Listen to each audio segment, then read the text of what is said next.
आप खागा की आवाम का यहाँ पर मौजूद वो तमाम जिम्मेदारान जो वाकई में सौहार्द की सोच रखते हैं, एकजुटता की सोच रखते हैं, एकता की बात करते हैं या देश के विकास के लिए फिक्रमंद हैं, वही लोग आज यहाँ पर मौजूद हैं। क्योंकि हमारा इतिहास रहा है, ये अंग्रेज़ों की गुलामी की बात नहीं। अगर मुल्क हिंदुस्तान के वजूद की बात देखेंगे और बहुत लंबा चले जाएंगे, 900 साल 1000 साल पहले भी चले जाएंगे, तो भारत का अस्तित्व एकता में ही दिखेगा। भारत की यूनिटी और भारत का वजूद एकता में ही दिखता है। और आज वो लोग यहाँ पर मौजूद हैं जो भारत में एकता चाहते हैं। मैं उन तमाम लोगों का शुक्रिया अदा करता हूँ कि आपने हमारी इज्जत अफजाई और अफजाई के लिए अपना वक्त निकाला। खागा की सरजमीं चेयरमैन साहब अमर शहीद ठाकुर दरियाद सिंह के नाम से मशहूर है, उनकी कुर्बानियों और उनकी फिक्र के नाम से मशहूर है। उनके पसीने और खून और पसीने से सींच कर आज खागा की धरती को कहीं ना कहीं देश के अंदर अगर बात फतेहपुर जनपद की आती है, जिला फतेहपुर की आती है, तो अगर खागा का उसमें वजूद दिखता है तो ठाकुर दरियाद सिंह की कुर्बानियों की बुनियाद पर चल सकता है। आज उनकी पवित्र धरती पर, और जबकि हमारे शहर कानपुर से रहे अमर शहीद गणेश शंकर विद्यार्थी की कर्मभूमि भी खागा रही है, मैं उन दोनों महान भावों को श्रद्धासुमन अर्पित करता हूं, नमन करता हूं कि उनकी धरती पर आज हम लोगों को इस अच्छे नेक मकसद से आने का अवसर प्राप्त हुआ है। आज हमारे फतेहपुर जिला अध्यक्ष हमारी संस्था के जनाब मोहसिन नफीस रायन साहब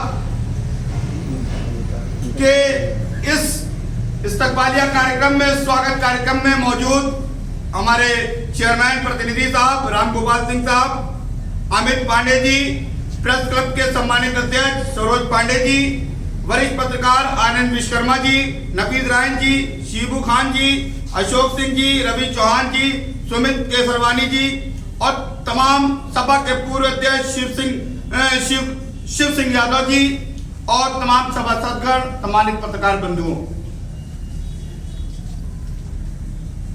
नफरत की बात आज से नहीं हुई है, या बहुत से लोग कहते हैं 2014 से। मेरा मानना है 2014 से नहीं, 1857 की अगर हम क्रांति हारे थे, पराजित हुए थे, अंग्रेजों को ने अगर हमको शिकस्त दी थी तो उसकी वजह भी यही थी।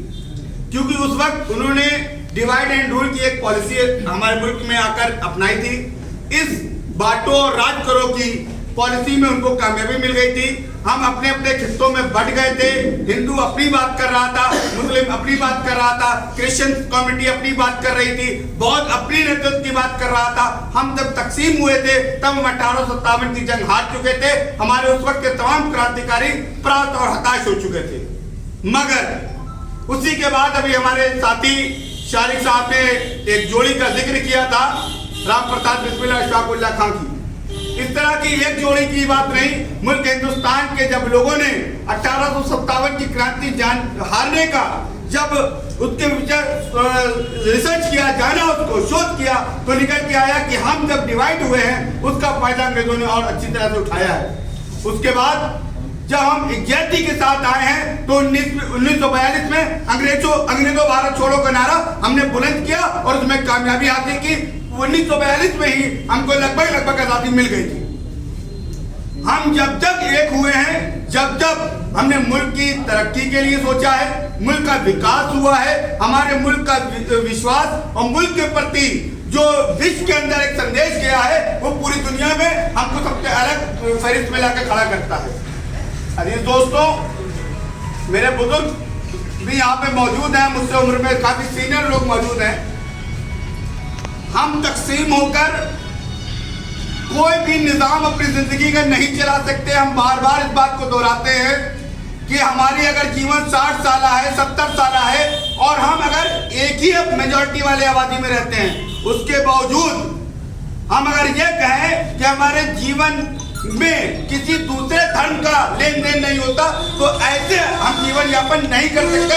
ये सत्यता है, सच्चाई। तो ऐसे में ये नफरत की खाई को काटना होगा मुल्क के लिए, क्योंकि मौजूदा वक्त ऐसा है कि जो पूरी दुनिया है, ऑल ओवर वर्ल्ड है, वो मुल्क हिंदुस्तान की तरफ देखता है और कहता है कि यहाँ पर सिर्फ धर्म की सियासत होती है, धर्म के नाम पे लोग काटे जाते हैं, धर्म के नाम पे लोग मारे जाते हैं। यकीन जानिए वो लोग श्री पुरुषोत्तम राम के मानने वाले नहीं हो सकते जो लोग सनातन का नाम लेकर या श्री राम जी का नाम लेकर किसी को बेगुनाह पर कत्ल करें, या वो लोग जो अल्लाह अकबर कहकर किसी मजलूम सनातनी भाई का शोषण करें, वो लोग मुस्लिम समाज से नहीं हो सकते।